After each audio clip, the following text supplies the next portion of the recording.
সম্মানিত ভিউয়ার্স, আসসালামু আলাইকুম। আমি এখন চলে আসছি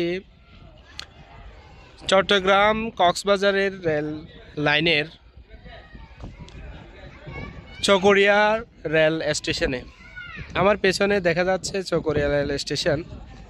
চট্টগ্রামের ২০০০ রেল স্টেশন থেকে কক্সবাজার রেল লাইনের দূরত্ব হচ্ছে ১০২ কিলোমিটার। ১০২ কিলোমিটার দৈর্ঘ্যের রেলপথের মধ্যে ৯টি রেল স্টেশন রয়েছে, যেমন ২০০০ rail station, Satkania, Harbang, Chakaria, Dohazari, Dulahazara, Ramu rail station. এখন এই রেল স্টেশনটা তাদের মধ্যে অন্যতম একটা রেল স্টেশন। দেখেন কত সুন্দর।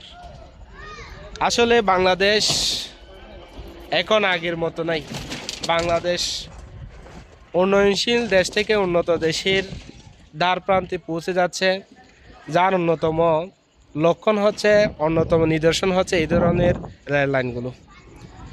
তো এভাবে যদি আমাদের দেশটা এগিয়ে যায় তাহলে আমরা উন্নত দেশের মধ্যে পৌঁছে যেতে আর বেশি দিন লাগবে না। ওই জন্যই আমাদের দেশের নাগরিককে এবং দেশের সকল সুশীল সমাজ রাজনীতিবিদদের কাঁধে কাঁধ মিলিয়ে দেশের সমৃদ্ধি এবং দেশের উন্নয়ন করার জন্য কাজ করতে হবে। তো আমি যখন বাড়িতে আসলাম তখন আমার চকরিয়া উপজেলার এই রেল স্টেশনটা দেখার জন্য আসছি। দেখে অনেক ভালো লাগতেছে। দেখেন পিছনে রেল স্টেশন চকরিয়া। এই ধরনের বড় বড় রেল স্টেশন ১০২ কিলোমিটার দৈর্ঘ্যের মধ্যে ৯টা রেল স্টেশন আছে। দেখেন কত সুন্দর। এই রেল স্টেশনে এই রেলপথ দিয়ে কক্সবাজার এক্সপ্রেস, প্রবাল এক্সপ্রেস, সৈকত এক্সপ্রেস নামে ২-৩টা রেল সকাল থেকে রাত পর্যন্ত চলাচল করে। যারা কক্সবাজার থেকে চট্টগ্রামে যায়, চট্টগ্রাম থেকে কক্সবাজার আসে, তাদের জন্য অনেক সুযোগ সুবিধা রয়েছে এই রেলপথে।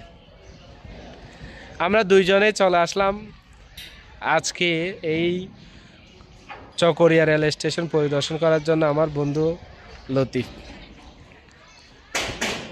দোয়া করবেন, পাশে থাকবেন। এই ধরনের নতুন ভিডিও পাওয়ার জন্য আমার ইউটিউব চ্যানেল এবং পেজে লাইক, কমেন্ট, শেয়ার করে সহযোগিতা করবেন। ধন্যবাদ সকলকে।